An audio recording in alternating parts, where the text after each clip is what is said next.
Hey guys, Pro1701 here, and today we're going to talk about 4 great scenes in bad Doctor Who stories. And bad is an interesting term because it can be very subjective. For instance, one of these stories is objectively bad, but it's a story I enjoy. And another story is a story that's very well beloved in the fandom that I personally can't stand. So that's why bad is in quotes, because it's very depending on point of view. But the scenes in these stories are really good scenes, because there are these Doctor Who stories that are either bad or meh or just, you know the ones I mean. But they have some phenomenal scenes in it. So we're just going to talk about 4 of those. Horns of Nimon is an interesting one. It's very much that season 17 camp. It's very obvious the budget was being used for City of Death and Shada, and so the other stories in the season really suffer for it. Horns of Nimon does look like the budget was just not there, and the acting is over the top by several people. Oddly enough, I like Horns of Nimon. There's something about the camp. First of all, Tom is great in it. He has a lot of good scenes. Tom has that habit of just elevating his episodes, much like Capaldi does, of just elevating even bad stories for the most part. But there's one scene in here when the ship first gets to the planet, and Saldid is there, and Romana and the pilot and the children are unloading, and Saldid is wondering why 2 of the crystals are missing. And Saldid begins to interrogate the pilot. And I really like this scene. I actually just rewatched it. I have it pulled up on the TV right here. Of course, I was having to rewatch it on the DVD because my season 17 box set still hasn't made it in yet. But I wanted to rewatch the scene to have it fresh in my mind. And it's interesting because as campy as the story is and as over the top, chewing the scene campy as Saldid is portrayed, I really like the scene when he's interrogating the pilot and he's talking about him like, oh, I had to use hyposite, and then Saldid's going hyposite, whatever it is he says. I just watched it, I don't remember. But the Saldid has to correct him on the type of stuff used. It's like, you modified the engines? That's right, sir, I modified the engines. How? And he's just like, you didn't? Said you wouldn't know how to modify those engines no matter how hard you tried. You don't have the intelligence. You deviated from your course, didn't you? Didn't you? And he's like, that was a timing malfunction. Now, both of the actors are kind of hamming it up. The pilot in this story hams it up a lot, too. He's a very two-dimensional character. But there is this sinister undertone to this, especially coming from Saldid. He's still kind of doing his campy thing, don't get me wrong. But the way it's shot, the way they speak the lines has this sinister undertone where you know the pilot's in trouble. I mean, the pilot knows the pilot's in trouble, and you know the pilot's in trouble. And that if there's one time in the story where Saldid is kind of scary and kind of spooky, and you're a little afraid of him, it's this scene, especially the way he does it. You deviated from your course, didn't you? Didn't you? The way he says, didn't you, that second time. And right when he says it, there's this incidental music sting, this kind of which really plays into the tension in the room, right? You can feel the tension. As bad as that set is, and it's, again, the acting's still a little campy, there's a great sinister undertone. Now, when I rewatched it, it's not quite as there as I'd remembered it in my head, but the fact that that scene has stood out to me from a story I've seen multiple times, I actually really like going back to rewatch Horns of Nimon. I actually, even though it's a bad story, I like it a lot. The fact that it stood out in my mind as it's actually a pretty sinister scene is really neat. And then, of course, he sends him into the little area with the Nimon in the name of the second Scaran Empire, or whatever he says. And he sends him, he sends the pilot into it. I really like that scene. Just the sinister undertones of it. And the way the incidental music adds to that and the way they deliver that dialogue, it's just perfect there. You'd almost say it's out of place in this kind of campy story, but I really like it. And then I also did want to mention I like the scene when Tom is talking to the pilot earlier in the story, and Tom's just like, "Oh, don't you worry your little head over it. You just focus on holding that gun steady." And it's funny because Tom is obviously mocking the pilot, but the pilot, being a dimwit, doesn't get it. It's just that amuses me. I love those little Tom Baker moments. But yeah, that one scene just really stood out at me. Just the sinister undertones. I absolutely love it. How many Nymons have you seen today?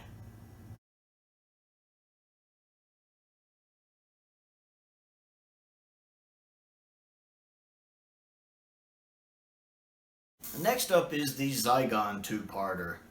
And of course, the great scene in it is that wonderful speech from Capaldi at the end. It's like a 10-minute speech. It is a phenomenal speech. It's one of the 12th Doctor's best moments. I think it's one of the best moments the Doctor as a character ever has. I put it right up there with the "Do I Have the Right" speech from Tom. It's just a wonderful speech. I mean, the speech itself is written really well. But my God, how Capaldi sells it. Capaldi just sells that. And don't get me wrong, Jenna Coleman does a great job as the Zygon masquerading as Clara, too. But just Capaldi in that scene. While the 12th Doctor is kind of in the middle of my list when I rank the Doctor, he's kind of in the middle area. Capaldi, I gotta admit, is probably one of the best actors to ever play the Doctor. He is just, much like Tom Baker, he is really good at elevating even the not great stories of his era, of which there are many. But he is really good at elevating them and making them watchable, like I mentioned with Tom earlier. And I don't like the Zygon two-parter. It's just bloated. It's overlong. It has a lot of stupid things in it. So the cop that was with Kate the whole time was a Zygon? I had that figured out way earlier. That's not a surprise. Also, my problem with Kate Stewart is that she's a little too fawning over her dad. I loved it at first, and I get she's a nice little tribute character to Nicholas Courtney and the Brigadier. But it's to the point to where I almost feel like it's an Oedipus complex.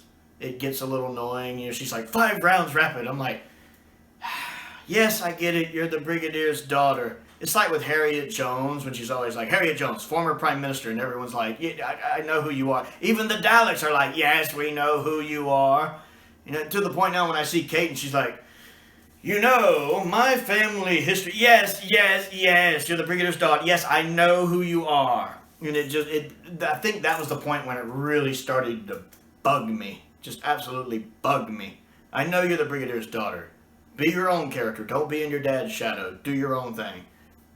Trying to remember some of the other parts. The part when the soldiers just lay down their arms and all walk inside to get massacred. They're not very bright soldiers. They had that coming, so they have no sympathy from me. Like I said, hey, look, watch out for the shape-shifting aliens that can look like people you know. Oh, look, there's people I know. They're telling me to lay down my guns and go in. Okay. Morons. Yeah, it's overbloated. The whole Clara, when she got caught and, Zygon was impersonating her. Yeah, I saw that coming too. Although I do like the ambush she sets up for the unit troops. That was actually a really neat scene. So yeah, bloated, boring, uninteresting episode with a great speech at the end. Plus it's nice having Osgood back. I like that.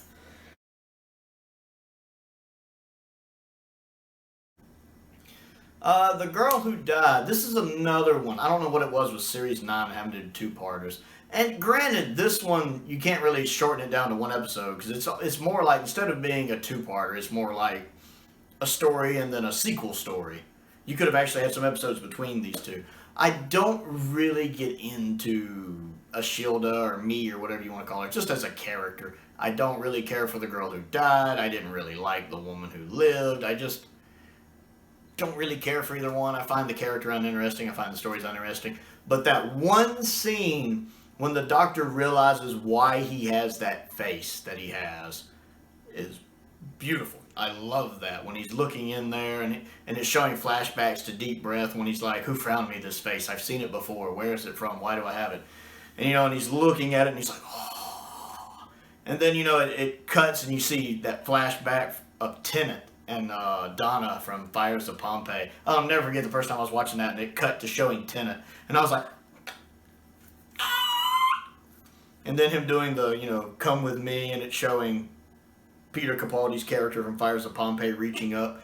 And so actually making that connection and of that being why he wears the face that he does to remind him, to hold me to the mark. I'm the Doctor, and I save people. That is a beautiful scene. I love that scene. I love the whole flashback aspects. I love that line, I'm the Doctor, and I save people. It's a beautiful moment. And I love the fallout from that. Even at the end of the episode, he says, I may have just made a mistake. And that is a mistake. Because he saves Ashilda, or whatever her name is, that could be what gets Clara killed later in Face the Raven, because Ashilda, whatever. She started that little area in the alley, and that's what causes them to get in that situation with Rigby or whatever his name is.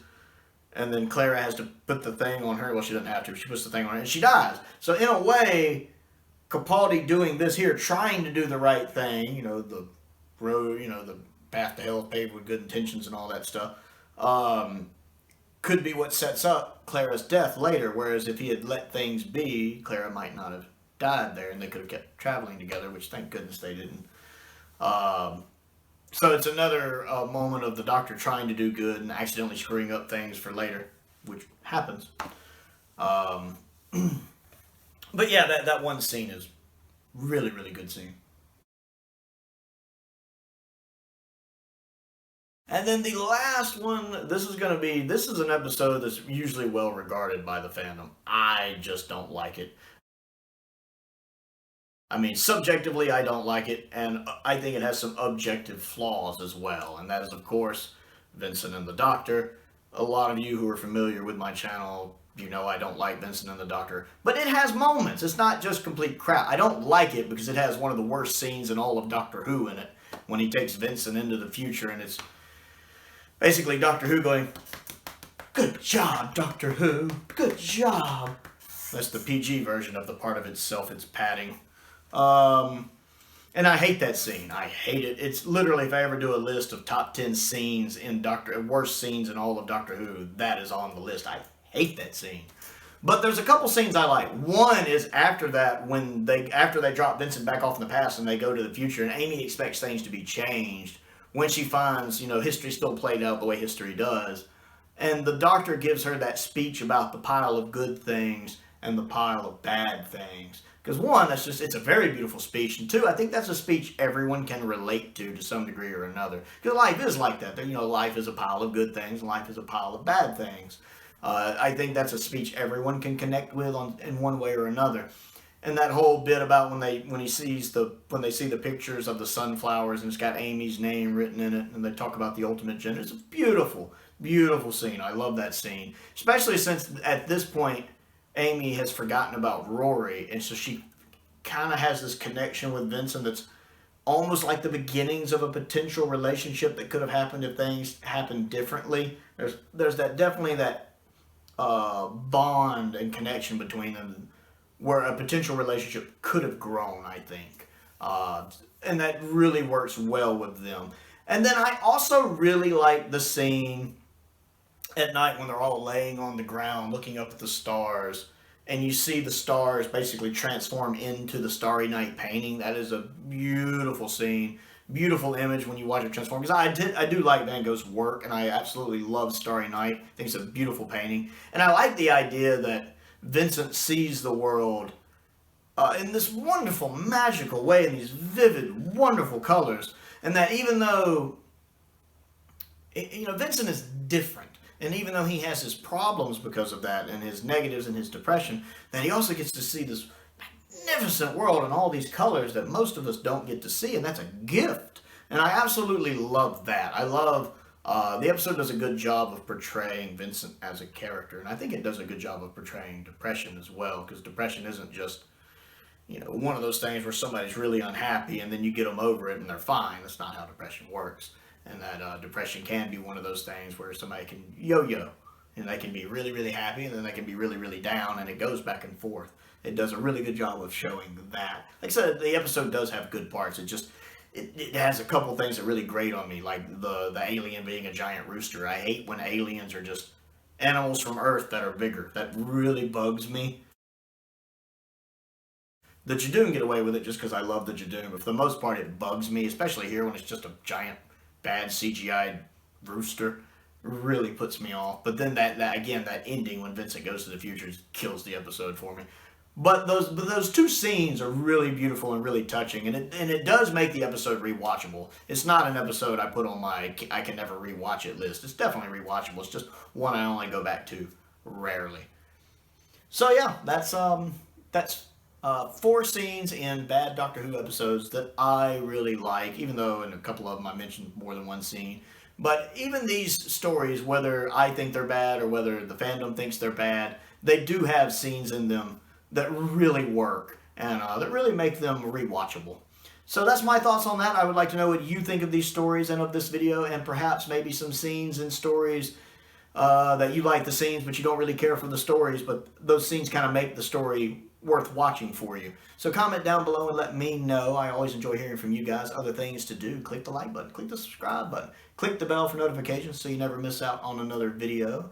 I also have a Patreon if you would like to contribute to what I do. If you like what I do, there is a link to my Patreon down in the description below. I want to give a special shout out to my top tier patron, the Vincent The Doctor, and a shout out to all of my other patrons as well, and all of my subscribers. I appreciate each and every one of you. Most importantly, thank you for watching.